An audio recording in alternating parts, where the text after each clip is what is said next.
जय माता दी दोस्तों। सिंदूर लगाने का क्या नियम है और कौन सी गलतियां हमें नहीं करनी चाहिए। दोस्तों, सिंदूर लगाने का भी बहुत सारे नियम होते हैं जो बहुत सारे लोगों को पता नहीं होता है। बहुत सारी बहनों को ये भी नहीं पता होता है कि सिंदूर कब और कैसे लगानी चाहिए। हमें अपना सिंदूर किस चीज़ में रखनी चाहिए, सिंदूर की खाली डिब्बी का क्या करें, अपना सिंदूर किसी को दे ना चाहिए या नहीं, सिंदूर कैसे लगानी चाहिए, पति से सिंदूर लगवानी चाहिए कि नहीं, नहाने के तुरंत बाद सिंदूर लगाना चाहिए कि नहीं, बाल धोकर सिंदूर कैसे और कब लगाने चाहिए। तो चलिए वीडियो शुरू करते हैं। वीडियो बहुत ही महत्वपूर्ण है। वीडियो पसंद आए तो चैनल को लाइक और सब्सक्राइब जरूर करिएगा। कमेंट में जय माता दी जरूर लिखिएगा। तो चलिए वीडियो शुरू करते हैं और सभी महत्वपूर्ण बातें जान लेते हैं। हर सुहागिन महिला को सिंदूर लगाना चाहिए। सिंदूर का बहुत सुंदर महिमा शास्त्रों में भी वर्णन किया गया है। कहा जाता है कि हर नारी को सिंदूर जो अपने मांग में भरती हैं सदैव अपने पैसों से खरीद कर सिंदूर लगानी चाहिए। अपने पति के पैसों से खरीदें या पति के खरीद कर लाए गए इससे और भी शुभ होता है। और हर स्त्री को चाहिए कि किसी दूसरे का सिंदूर यूज ना करे। कोई दूसरी स्त्रियां अपने मांग में जो सिंदूर भरती हैं उस डिब्बे से हमें सिंदूर खुद नहीं लगाना चाहिए। ऐसा होता है कि आप कहीं जाते हैं या किसी शादी में जाते हैं, एक ही डिब्बी में से हर कोई सिंदूर लगाते हैं। दूसरी स्त्री सिंदूर अपने मांग में भूलकर भी दूसरे स्त्रियों का सिंदूर अपने मांग में भूलकर भी ना भरें। हमेशा अपने पैसों से खरीद कर ही सिंदूर को लगाना चाहिए, यदि सिंदूर लगाने का यही नियम होता है। तो जब आप सुबह सोकर उठते हैं तो तुरंत सिंदूर मत लगाइएगा। कभी भी सोकर उठे तो नहाने के बाद ही सिंदूर अपने मांग में भरना चाहिए। बिना नहाए कभी भी सिंदूर नहीं लगाने चाहिए। आपको हमेशा इस बात का ध्यान रखना चाहिए, बिना नहाए सिंदूर नहीं लगाएं। और सिंदूर लगाएं तो सिंदूर लगाते समय पति की लंबी उम्र की कामना करके आपको सिंदूर अपने मांग में भरना चाहिए। और माता पार्वती का भी ध्यान जरूर करना चाहिए। अगर सिंदूर लगाते समय पति की लंबी उम्र की करते हैं, चिंतन करते हैं, तो माता रानी आपको सदा सुहागन होने का आशीर्वाद प्रदान करती हैं। उसके बाद सिंदूर लगाते समय माता पार्वती का जरूर ध्यान करिएगा। आप सिंदूर के डिब्बे में से उठाएं और तुरंत लगाएं, ऐसा मत करिएगा। आप सिंदूर लगाएं तो माता पार्वती का ध्यान जरूर करिएगा।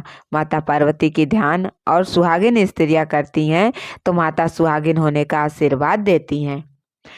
ऐसा आप रोज करें। उसके बाद सिंदूर ऐसी जगह में रखें जहां से सिंदूर गिरे ना। आप सिंदूरदान जो होता है आपका, वो दक्षिण दिशा में कभी ना रखें। उसको बाकी दिशाओं में रख सकते हैं लेकिन दक्षिण दिशा छोड़ के। सिंदूर का गिरना बहुत ही अशुभ होता है, इसलिए ऐसी जगह पर ना रखें जहां से सिंदूर गिरे। बच्चों से दूर रखें, सुरक्षित रखें। कभी भी गिरा हुआ सिंदूर उठाकर सिंदूर के डिब्बे में ना रखें, इसलिए सिंदूर को गिरने मत दीजिएगा। इस बात का भी आप ध्यान रखिएगा। उसके बाद सिंदूर लगाएं, यानी जब भी मांग भरे तो अकेले में भरे। जहाँ 10 आदमी हो या 10 औरतें हों वहाँ मांग नहीं भरने चाहिए। अगर भरते हैं किसी के सामने तो सर पे पल्लू रख के ही अपना मांग भरना चाहिए और कभी भी सीधे मांग में ही सिंदूर भरना चाहिए। बहुत स्त्रियां टेढ़ी मांग में सिंदूर लगाती हैं, जैसा मांग निकालती हैं उसी में भर लेती हैं, तो ऐसा सीधे नहीं करना चाहिए। आपको हमेशा सीधे मांग में ही सिंदूर भरनी चाहिए और लंबी मांग भरना चाहिए। इससे पति की लंबी आयु और कामयाबी में वृद्धि होती है। और सिंदूर बाजार से लाएं तो सूखा सिंदूर लाएं। हमें कभी भी सूखा सिंदूर ही लगाना चाहिए। आप सिंदूर बाजार से लाएं तो माता के चरणों में जरूर चढ़ाएं। माता उनमें से लगाएं तो इससे माता का आशीर्वाद मिलता है। हम उम्मीद करते हैं वीडियो आपको अच्छा लग रहा होगा, तो चैनल को लाइक ज़रूर कर दीजिएगा। देखिए, सिंदूर कभी भी मैं अपने बहनों को बताना चाहूँगी कि सिंदूर कब और कैसे लगाएं। देखिए, जब भी आप सिंदूर लगाएं तो बैठकर ही लगाएं। आसन एक बिछा लें, अगर आसन नहीं भी है तो आप सिंदूर बैठ के ही लगाएं। और सिंदूर के खाली डिब्बी का क्या करें?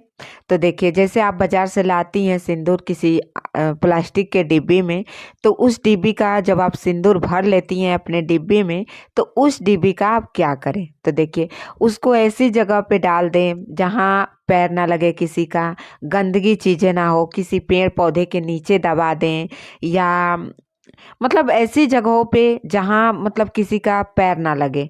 सिंदूर अपने आप में एक पवित्र होती है, तो उसको इधर उधर ना फेंके, क्योंकि डिब्बी में से आप सिंदूर निकाल लेते हैं तो वो डिब्बी में कहीं ना कहीं कुछ ना कुछ सिंदूर रह जाता है, तो वो अशुभ माना जाता है। तो इसे आप किसी पौधे के नीचे या कहीं मतलब ऐसी जगह पे आप खुद कर सकते हैं, किसी कहीं जमीन में धंसा दें कि पैर ना लगे। और अपना सिंदूर किसी को नहीं देना चाहिए, तो मैं आपको बता ही चुकी हूँ कि अपना सिंदूर कभी भी शेयर नहीं करना चाहिए। सुहागिन स्त्रियों को 2-3 चीज़ें ऐसी होती है जो किसी के साथ शेयर नहीं करनी चाहिए, जैसे कि पहला सिंदूर, अपना मंगलसूत्र, अपना बिछुआ। ये 3 चीज़ें जो होती है ना, इन सब चीज़ों को कभी किसी के साथ, जैसे आप पहन रही हैं, चूड़ी है, आप पहनिए, कोई माँग रहा है तो उसे उतार के आप अपने दे दें, तो आपको ऐसा नहीं करना चाहिए। आपको इन सब चीज़ों को किसी के साथ शेयर नहीं करना चाहिए। चूड़ी, बिंदी, सिंदूर और बिछुआ, इन सब चीज़ों को किसी के साथ, अपना मंगलसूत्र शेयर ना करें, क्योंकि वो आपका सुहाग है। अपने सुहाग को अपने पास रखा जाता है, किसी को दिया नहीं जाता है। अब पति से सिंदूर लगवानी चाहिए कि नहीं, ये तो जानना जरूरी है। देखिए, पति एक बार मांग भरते हैं जब हमारी शादी होती है। हम पति के हाथों से बार बार हमें मांग नहीं भरवानी चाहिए। ये इस बात का भी आपको ध्यान रखना है। नहाने के तुरंत बाद आपको सिंदूर नहीं लगाना चाहिए। देखिए, नहा के आप आई, आपका सर गीला है, शरीर गीला है, कहीं ना कहीं सिंदूर लगाएंगे तो पानी लगेगा, तो वैसा होता है कि जैसे हम सूख जाएं, बाल सूख जाए, हम सूख जाएं, तो ही सिंदूर लगाना चाहिए। तुरंत नहा के आती हैं, बाल धो के आप आती हैं, तुरंत मांग भर लेती हैं गीला है बाल में, तो ऐसा नहीं करना है। थोड़ा बाल को सुखा ले, पानी न टपक रहा हो, इस बात का आपको ध्यान रखना है। पानी न टपक रहा हो तभी आप सिंदूर अपने बालों में लगाएं, माथे पे लगाएं। उसके बाद से आप कभी भी खुले बालों में सिंदूर नहीं लगाना चाहिए। बाल आपको बांध लेनी चाहिए। बाल बांध ले, आप चाहे तो एक रबड़ लगा ले, क्लेचर लगा ले, कुछ भी लगा ले, लेकिन बालों में कुछ होना चाहिए, इसे पूरा खुला बाल नहीं होना चाहिए, और सर ढक के ही हमें सिंदूर लगानी चाहिए। तो ये रही सिंदूर लगाने के कुछ महत्वपूर्ण नियम जो हर सुहागिन महिलाओं को जानना जरूरी होता है। हम उम्मीद करते हैं कि आपको वीडियो पसंद आया होगा तो चैनल को लाइक तो ज़रूर करिएगा। आपकी एक लाइक से हमें बहुत खुशी मिलती है, तो लाइक तो ज़रूर करिएगा। और उससे पसंद आए तो चैनल को सब्सक्राइब भी कर दीजिएगा। कमेंट में जय माता दी ज़रूर लिखिएगा। मिलते हैं अगले वीडियो में एक नई जानकारी के साथ। जय माता।